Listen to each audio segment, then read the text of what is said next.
সংবিধান সংশ্লিষ্ট নয় এমন সংস্কারগুলো অধ্যাদেশের মাধ্যমে বাস্তবায়ন করতে পারবে অন্তর্বর্তী সরকার।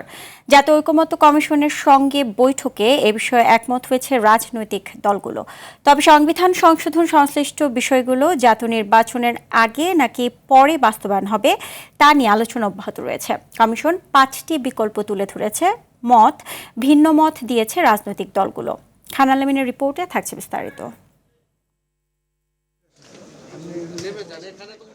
সংস্কার প্রক্রিয়া শেষ, এখন সংস্কার বাস্তবায়ন প্রক্রিয়া নিয়ে শুরু হয়েছে আলাপ আলোচনা। ফরেন সার্ভিস একাডেমিতে দিনভর এ নিয়ে নিজেদের মতামত তুলে ধরেছে রাজনৈতিক দলের প্রতিনিধিরা।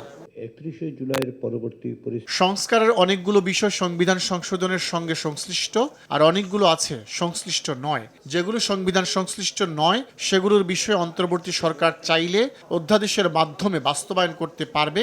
এ বিষয়ে একমত হয়েছে রাজনৈতিক দলগুলো। সুপারিশের যেসব বিষয় সংবিধান সংশ্লিষ্ট নয় সেসব বাস্তবায়নের জন্য অন্তর্বর্তী সরকার অধ্যাদেশ জারি করতে পারে।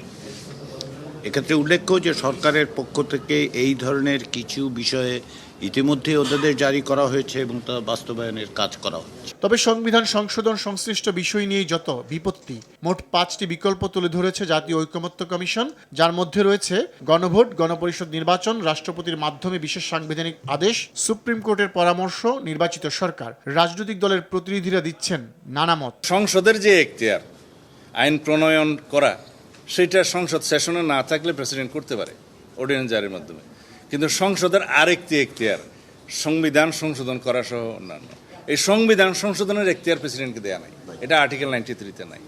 তো সুতরাং এখানে এই প্রশ্ন করাটা আসলে অবান্তর। আমরা আশা করি এই 5টি প্রস্তাবের ভিতরে আমরা অনেকটা কাছাকাছি আসতে পারবো এবং সেই ভিত্তিতেই এই জুলাই সনদের আইনগত ভিত্তি হবে এবং জুলাই সনদের ভিত্তিতেই আগামী ফেব্রুয়ারির যে নির্বাচন, সেই নির্বাচন অনুষ্ঠিত হবে। আগামী নির্বাচিত জাতীয় সংসদ তারাই কেবলমাত্র এ ব্যাপারে জনগণের সম্মতি ম্যান্ডেটের ভিত্তিতে তারা সংবিধান সংশোধনের ব্যাপারে তারা একটা সিদ্ধান্তের জায়গায় তারা আসবেন। রাষ্ট্রপতি তিনি যদি সংবিধানকে এড়িয়ে যেয়ে এখন নির্দেশনা অথবা অধ্যাদেশ জারি করেন, এটা আমরা বলেছি বিপজ্জনক এবং ভয়ঙ্কর একটা প্রস্তাবনা।